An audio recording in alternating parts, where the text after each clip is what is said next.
اعوذ باللہ من الشیطان الرجیم بسم اللہ الرحمن الرحیم اللہم صلی علی محمد وآل محمد وعجل فرج آل محمد ولا نادعهم۔ تمام مومنین کو یا علی مدد والسلام علیکم ورحمۃ اللہ وبرکاتہ۔ سامعین گرامی قدر، سب سے پہلے تو مولا حسین کے شہزادے حضرت علی اصغر صلوات اللہ علیہ کی آمد سب مومنین و مومنات کو دل کی گہرائیوں سے مبارک۔ ثانیاً، اس ویڈیو کا ڈیفینیٹلی ٹائٹل تو آپ سب لوگ دیکھ چکے ہیں، جو ٹی ایل پی کے اب سب سے بڑے سرغنہ ہیں جناب حافظ سعد رضوی، ان کے لحاظ سے مرزا انجینئر نے کچھ عجیب و غریب باتیں کرنے کی کوشش کی ہے۔ میں ایک بات کی وضاحت یہاں کر دوں کہ میرا تحریک لبیک سے کوئی تعلق نہیں ہے، میں شیعہ ہوں، الحمدللہ اخباری المسلک ہوں، میرا ان سے کوئی تعلق نہیں ہے، بلکہ ان کے جو گزشتہ سربراہ تھے جناب خادم رضوی صاحب، ان کے خلاف میری ویڈیوز ہیں باقاعدہ، صلح امام حسن پہ، ماتم پہ، کچھ تلخ کلامی کے ساتھ ہوئی، لیکن چلے خیر وہ ایک الگ میٹر ہے۔ تو میرا الحمدللہ ان سے کوئی تعلق نہیں ہے، لیکن حضرت ابو بکر کی آڑ میں مرزا انجینئر ان بیچاروں کو پکڑ کے دھو رہا ہے۔ اب میرا فرض اتنا ہے کہ جو کم از کم مولا علی کے فضائل کو مانتے ہوں، جو امیر المومنین کے فضائل کے لحاظ سے بات کرتے ہوں، میں ان کا ہمیشہ دفاع کرتا آیا ہوں۔ ابھی تک حافظ سعد صاحب کی کوئی ایسی میں نے گستاخی مولا علی کی بارگاہ میں نہیں دیکھی جو انہوں نے کی ہو۔ تو ایسے اہل سنت بھائی، چاہے وہ تحریک لبیک سے ہوں یا کسی بھی فیلڈ سے ہوں، میں کہتا ہوں اہل حدیث ہی کیوں نہ ہوں، جو مولا علی صلوات اللہ علیہ سے محبت رکھتے ہیں میں ان سے محبت رکھتا ہوں، چاہے وہ کسی بھی گروہ سے، کسی بھی مذہبی جماعت سے ہوں، مجھے اس سے کوئی فرق نہیں پڑتا۔ شرط ہے محبت اہل بیت صلوات اللہ علیہ مجمعین، کیونکہ ان کے والد معاویہ ابن ابی سفیان کے لحاظ سے بڑی عجیب و غریب اور بے بنیاد باتیں کر جایا کرتے تھے، اور میرا جواب خیر انہیں جا چکا ہے۔ تو مرزا انجینئر صاحب نے اب ان کے بیان پہ ایک جواب ریکارڈ کیا ہے سو کالڈ۔ چلتے ہیں جی منگول جیلمی صاحب کی ویڈیو کی طرف، اور پھر یہ دیکھتے ہیں کہ حقیقت کیا ہے۔ قیامت تک کے ساتھ رضوی، اگر تو واقعی حضرت ابوبکر صدیق رضی اللہ تعالیٰ عنہ کا دفاع کرنے والا اپنے آپ کو سمجھتا ہے، تو بخاری سے جو کم از کم 4 جگہ حدیث آئی ہے نا، حضرت ابوبکر صدیق رضی اللہ تعالیٰ عنہ کا خطبہ ورڈ بائی ورڈ ترجمہ کر کے اپنی پبلک کو بتا، اور ساتھ یہ بتا کہ کتنا گستاخانہ اور کتنا فرضی یہ خطبہ ہے جو انہوں نے بولا۔ ہمارے نزدیک تو بالکل ٹھیک بولا ہے، وہ ہمارے عقیدے میں فٹ ان بیٹھتا ہے۔ الا من کان یعبد محمدا فان محمدا قد مات، آگاہ ہو جاؤ جو بھی تم میں محمد کی عبادت کرتا تھا جان لے کہ محمد مر چکے۔ اور چشتی رسول اللہ، ہاں، جو آپ کے اندر ایک مجدد آیا جس نے آپ کو بتایا آ کے، کیونکہ چند سال پہلے تک تو آپ اپنے مناظروں میں چشتی رسول اللہ کا دفاع کرتے تھے۔ جی سامعین گرامی قدر، بڑی بات ہے، 2 اعتراضات کیے ہیں منگول جیلمی صاحب نے حافظ سعد صاحب پہ، اور میں چاہوں گا کہ اس کا جواب ضرور دوں۔ دیکھیں، اس ویڈیو کا مقصد صرف ایک ہی بات ہے، میں بار بار بتا رہا ہوں کہ میرا نہ تو مرزا انجینئر سے کوئی ذاتی پھڈا ہے، نہ حافظ سعد صاحب سے، نہ کسی اور بندے سے۔ یہ لڑائی ساری کی ساری محمد و اہل بیت محمد صلی اللہ علیہ وآلہ وسلم کے لیے ہے۔ تو خیر، اب مجھے زیادہ ایموشنل باتیں نہیں کرنی یار، میں دلائل دے کے فارغ کروں، میں آپ کا قیمتی وقت ضائع کروں۔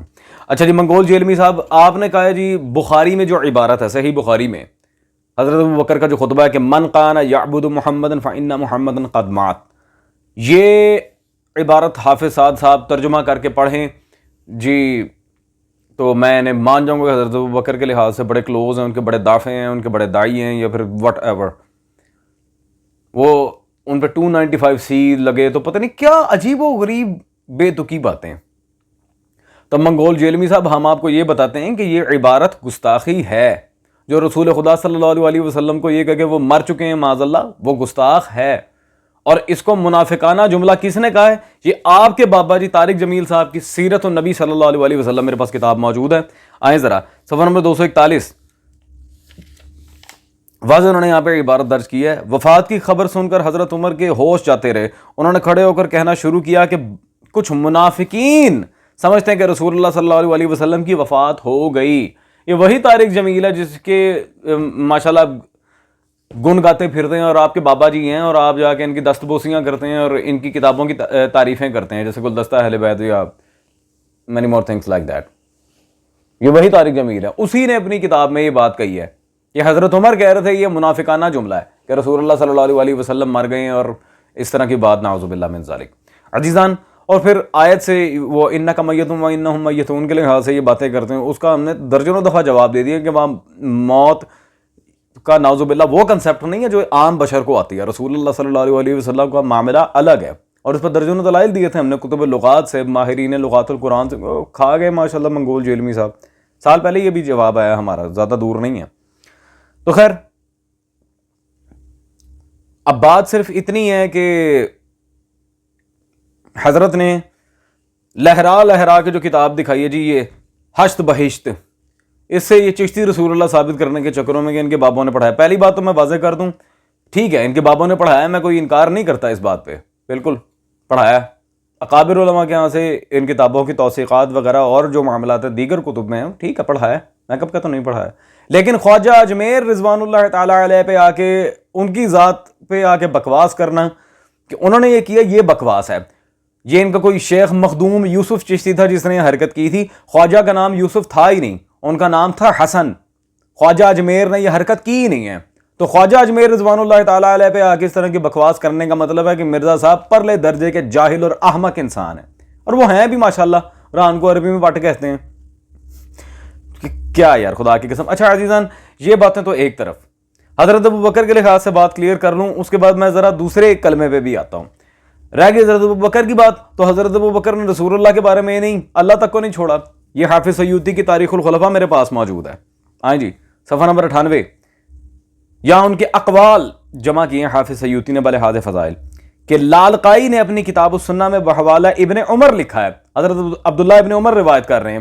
ایک آدمی نے حضرت ابو بکر سے پوچھا کیا زنا بھی اللہ کے حکم سے وقوع پذیر ہوتا ہے؟ فرمایا ہاں، لا حول ولا قوت الا باللہ. لیکن زنا بھی اللہ ہی کرواتا ہے، نعوذ باللہ من ذالک. یہ کون کہہ رہا ہے؟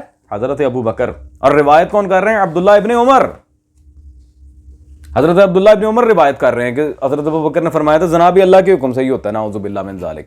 عزیزان، تو اگر وہ گستاخی نہیں ہے تو یہ بھی نہیں ہے پھر، اور اگر یہ گستاخی ہے تو وہ بھی گستاخی ہے، اور دونوں ہی گستاخیاں ہیں. حضرت ابو بکر کوئی معصوم تھے جنہیں آپ اس طرح ڈیفینڈ کر رہے ہیں؟ اور بھائی بشر تھے، ان سے ہوئی ہیں یہ باتیں. اور بھی بڑی باتیں جو حضرت ابو بکر کے اپنے اقوال ہیں. میں کسی محدث کی، کسی مورخ کی، کسی امام فقہ کی، کسی امام لغت کی کوئی ان کے بارے میں یہاں جملے بازیاں پیش نہیں کر رہا ہوں، کہ اپنے اقوال ہیں. بسیار خوب. اچھا اب رہ گیا جو دوسرا کلمہ، اللہم صلی علی نبینا مولانا اشرف علی تھانوی، نعوذ باللہ من ذالک. یہ الامداد رسالے میں اشرف علی تھانوی کو نبی کہا گیا، نعوذ باللہ من ذالک. کس نے کہا ہے؟ امداد اللہ مہاجر مکی. اب امداد اللہ مہاجر مکی کی تعریفیں کون کر رہا ہے؟ مرزا انجینئر صاحب کے بابا جی ڈاکٹر اسرار، اس کی کتاب اسلام اور پاکستان میرے ہاتھ میں موجود ہے. صفحہ نمبر 11، یہاں پہ بالکل واضح لکھتے ہیں، علماء کرام نے بھی سیف بدست اور سر بکف ہو کر جان کی بازی لگائی، جیسے حاجی امداد اللہ مہاجر مکی رحمت اللہ علیہ. بسیار خوب. جو اشرف علی تھانوی کو نبی لکھ رہا ہے اپنی کتاب میں، اسے یہ کیا کہہ رہے ہیں جی؟ مجاہد، بڑا انہوں نے کام کیا ہے، تو یہ تو وہ ہے. علماء کرام میں رحمت اللہ علیہ امداد اللہ مہاجر مکی اس کی تعریفیں کر رہے ہیں، مرزا کا بابا ڈاکٹر اسرار. یہ منگول جیلمی صاحب تو ٹی ایل پی کے بیچارے اس سیدھے سادے بندے کو، جو اللہ جانے علم مناظرہ سے کوئی شغف رکھتا ہے کہ نہیں رکھتا مجھے پتہ نہیں ہے، میں ان کی پرسنالٹی سے اتنا آشنا نہیں ہوں، تو اس بیچارے سیدھے سادے بندے پہ جا کے اس طرح باتیں کرنا، تمہارے بابوں نے کلمے پڑھوائے ہیں، تم فلاں کا خطبہ نہیں بیان کر سکتے. اور بھائی پہلے اپنے بابوں پہ نظر دوڑائیں کہ انہوں نے کیا کیا کارستانیاں کی ہیں اپنی کتابوں میں. خیر تو عزیزان دیٹس آل. میرا خیال جو اہل علم ہوں گے ان کے لیے دلائل کافی ہیں، دینے کو اور بھی دے سکتا تھا دلائل، لیکن وقت کے دامن میں وسعت نہیں ہے، نہ مجھے آپ کا وقت ضائع کرنا ہے. That's all. انشاءاللہ بفضل امام حسین دوبارہ آپ سے اگلی نشست میں ملاقات ہوتی ہے. والسلام.